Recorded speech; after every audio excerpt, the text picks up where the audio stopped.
OPS केंद्र को 6 हफ्ते का अल्टीमेटम, पुरानी पेंशन नहीं तो होगी हड़ताल।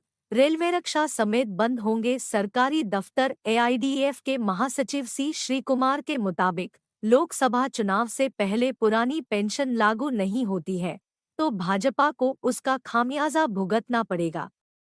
कर्मियों, पेंशनरों और उनके रिश्तेदारों को मिलाकर यह संख्या 10 करोड़ के पार चली जाती है। चुनाव में बड़ा उलटफेर करने के लिए यह संख्या निर्णायक है। देश में पुरानी पेंशन बहाली के लिए लंबे समय से संघर्ष कर रहे कर्मचारी संगठनों ने केंद्र सरकार को ओपीएस लागू करने के लिए 6 सप्ताह का अल्टीमेटम दे दिया है। अगर इस अवधि में पुरानी पेंशन बहाल नहीं होती है तो देश भर में अनिश्चितकालीन हड़ताल शुरू हो जाएगी। इस स्थिति में रेल संचालन और रक्षा क्षेत्र के उद्योगों सहित तमाम सरकारी विभागों में कामकाज बंद हो जाएगा। बुधवार को नई दिल्ली में हुई national joint council of action (NJCA) के पदाधिकारियों की बैठक में यह अहम निर्णय लिया गया है। बैठक की अध्यक्षता एनजेसीए के संयोजक शिवगोपाल मिश्रा ने की है। केंद्र सरकार को अनिश्चितकालीन हड़ताल का नोटिस देने और स्ट्राइक की तिथि घोषित करने के लिए 2 दिन के भीतर एक कमेटी गठित होगी। गत वर्ष दिल्ली में हुई थी 4 बड़ी रैलियां। केंद्र एवं विभिन्न राज्य सरकारों के कर्मचारी पुरानी पेंशन बहाली के लिए गत वर्ष से ही आंदोलन कर रहे हैं। कर्मचारी संगठनों ने विभिन्न तरीकों से अपनी बात सरकार तक पहुंचाने का प्रयास किया है। ओपीएस के लिए गठित national joint council of action (NJCA) की संचालन समिति के वरिष्ठ सदस्य और एआईडीएफ के महासचिव सी श्रीकुमार का कहना है, नई दिल्ली के रामलीला मैदान में गत वर्ष 10 अगस्त को सरकारी कर्मियों की विशाल रैली हुई थी। उस रैली में लाखों कर्मियों ने हिस्सा लिया था। 1 अक्टूबर को रामलीला मैदान में ही पेंशन शंखनाद महारैली आयोजित की गई। इसका आयोजन national movement for old pension scheme (NMOPS) के बैनर तले हुआ था।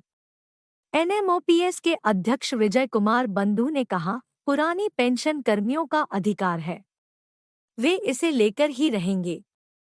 इसके बाद 3 नवंबर को confederation of central government employees and workers के बैनर तले रामलीला मैदान में ही तीसरी रैली आयोजित की गई। इस रैली में all India state government employees federation सहित कई कर्मचारी संगठनों हिस्सा लिया था। National mission for old pension scheme Bharat के बैनर तले 10 दिसंबर को all India NPS employees federation द्वारा जंतर मंतर पर रैली आयोजित की गई। इस संगठन के राष्ट्रीय अध्यक्ष डॉक्टर मंजीत पटेल ने रैली को संबोधित किया था। अनिश्चितकालीन हड़ताल के लिए सहमति एआईडीएफ के महासचिव सी श्रीकुमार के मुताबिक लोकसभा चुनाव से पहले पुरानी पेंशन लागू नहीं होती है तो भाजपा को उसका खामियाजा भुगतना पड़ेगा। कर्मियों, पेंशनरों और उनके रिश्तेदारों को मिलाकर यह संख्या 10 करोड़ के पार चली जाती है। चुनाव में बड़ा उलटफेर करने के लिए यह संख्या निर्णायक है। देश के 2 बड़े कर्मचारी संगठन रेलवे और रक्षा सिविल ने अनिश्चितकालीन हड़ताल के लिए अपनी सहमति दे दी है। स्ट्राइक बैलेट में रेलवे के 11 लाख कर्मियों में से 96% कर्मचारी ओपीएस लागू न करने की स्थिति में अनिश्चितकालीन हड़ताल पर जाने के लिए तैयार है।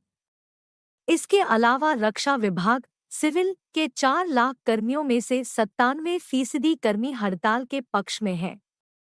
20 और 21 नवंबर को 400 डिफेंस यूनिट, 7,349 रेलवे स्टेशन, मंडल व जोनल दफ्तर, 42 रेलवे वर्कशॉप और 7 रेलवे प्रोडक्शन यूनिटों पर स्ट्राइक बैलेट के तहत वोट डाले गए थे। विभिन्न केंद्रीय कर्मचारी संगठन एवं राज्यों की एसोसिएशन भी ओपीएस के मुद्दे पर एक साथ आ गई है। रिले हंगर स्ट्राइक के बाद भी सरकार मौन। केंद्रीय कर्मचारी संगठनों ने 8 जनवरी से 11 जनवरी तक रिले हंगर स्ट्राइक की थी। इसका मकसद सरकार को चेताना था। National joint council of action (NJCA) के संयोजक शिवगोपाल मिश्रा ने रिले हंगर स्ट्राइक के अंतिम दिन सरकार को चेतावनी दे दी थी कि ओपीएस बहाली के लिए अब कोई धरना प्रदर्शन नहीं होगा। सरकार हमें अनिश्चितकालीन हड़ताल करने के लिए मजबूर कर रही है। देश में अगर 1974 की रेल हड़ताल जैसा माहौल बना तो उसके लिए केंद्र सरकार जिम्मेदार होगी। उसके बाद 7 फरवरी को एनजेसीए की बैठक बुलाई थी। इस बैठक में देश भर में होने वाली अनिश्चितकालीन हड़ताल की तिथि तय करने और सरकार को स्ट्राइक नोटिस देने बाबत चर्चा हुई। श्री कुमार के मुताबिक बैठक में मौजूद सभी संगठन अनिश्चितकालीन हड़ताल करने के पक्ष में हैं। स्ट्राइक की तिथि तय करना और सरकार को नोटिस देना, इसके लिए एक छोटी कमेटी गठित की जा रही है। अगर सरकार ने 6 सप्ताह में कर्मियों की मांग नहीं मानी तो देश में हड़ताल तय है। डस्टबिन है एनपीएस, मंजूर नहीं संशोधन। National movement for old pension scheme NMOPS के राष्ट्रीय अध्यक्ष विजय कुमार बंधु का कहना है, केंद्र सरकार एनपीएस में संशोधन करने जा रही है। हम ऐसे किसी भी संशोधन के लिए आंदोलन नहीं कर रहे हैं। कर्मियों को गारंटीकृत पुरानी पेंशन ही चाहिए। अगर कोई भी कर्मचारी नेता या संगठन सरकार के एनपीएस में संशोधन प्रस्ताव पर सहमत होते हैं तो 2004 फीट वाली गलतियां 2024 फीट में भी दोहराई जाएंगी। एनपीएस एक डस्टबिन है। करोड़ों कर्मियों का 10% पैसा और सरकार का 14% पैसा डस्टबिन में जा रहा है। यह स्वीकार्य नहीं है। पुरानी पेंशन बहाली तक कर्मियों का आंदोलन जारी रहेगा। वित्त मंत्रालय की कमेटी की रिपोर्ट का कोई मतलब नहीं है। यह रिपोर्ट पेश हो या न हो, इससे कर्मियों को कोई मतलब नहीं है। वजह, यह कमेटी ओपीएस लागू करने के लिए नहीं बल्कि एनपीएस में सुधार के लिए गठित की गई थी। कमेटी इन विषयों पर तैयार कर रही रिपोर्ट। वित्त राज्य मंत्री पंकज चौधरी ने संसद में नई पेंशन योजना के बाबत पूछे गए एक सवाल के जवाब में बताया, राष्ट्रीय पेंशन प्रणाली के मौजूदा ढांचे और संरचना जैसा सरकारी कर्मचारियों के लिए लागू है के आलोक में क्या उसमें किसी प्रकार के बदलाव किए जाने उचित है, इस बाबत वित्त मंत्रालय की कमेटी विचार कर रही है।